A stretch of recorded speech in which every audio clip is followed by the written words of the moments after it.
அதாவது காஸ்டிங் அயனில் தான் இந்த பழமையான 25 வருடம் பழமையான குழாய் வந்து நாங்கள் போட்டிருந்தோம். அதுதான் முதல்ல இருந்து இருந்தது. இப்போ குடிநீர் விநியோகத்துக்கு அந்த ஸ்லூயஸ் அப்படிங்கிற அந்த வால்வை வந்து நாங்கள் மாற்றுறோம். அப்போ காஸ்டிங் அயன்லேருந்து டக்டைல் அயன் போடுறோம் நாங்கள். அதுக்கான வால்வு தான் இது. அந்த உலோகத்தில் செஞ்ச இந்த வால்வை போட்டுட்டோம்னா இனி ஒரு 50 வருடத்திற்கு இனியும் அருமையான ஒரு குடிநீர் விநியோகம் செய்யக்கூடிய வால்வு.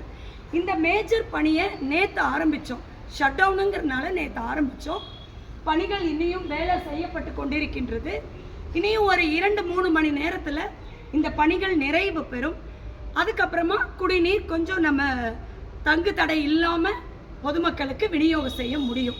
ஸோ இதெல்லாம் வந்து முக்கியமான பணிகள். இதெல்லாம் இப்போ செஞ்சிட்டோம்னா இன்னொரு 50 வருடத்துக்கு இந்த டேங்க்குக்குள்ளே தண்ணி குடிநீர் வந்து தடை இல்லாமல் விநியோகம் செய்ய முடியும். இயற்கை உபாதைகள் வரும்போது நம்ம ஒன்றும் பண்ண முடியாது. பட் நம்மளால எந்த இஷ்யூஸும், அதாவது டேங்க் மூலமாக தங்கு தடை இல்லாமல் குடிநீர் விநியோகம் செய்யணும்னா இந்த மாதிரியான மேஜர் வேலைகள் செய்யக்கூடிய சூழ்நிலை இருந்தது.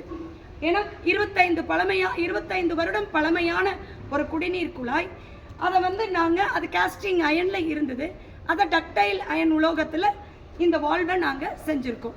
இந்த வால்வை போடுறதுனால என்ன ஆகும்னு பார்த்தீங்கன்னா தொடர்ந்து வந்து மக்களுக்கு விநியோகம் சிறப்பான முறையில் இருக்கும். ஸோ இந்த பணிகள்னால தான் குடிநீர் விநியோகம் வராமல் இருக்குது. நேற்றுலேருந்து இன்று மாலையிலிருந்து கண்டிப்பாக குடிநீர் விநியோகம் நல்ல முறையில் இருக்கும். இணைந்திருங்கள். உங்கள் டாக்டர் ஆர் காயத்ரி.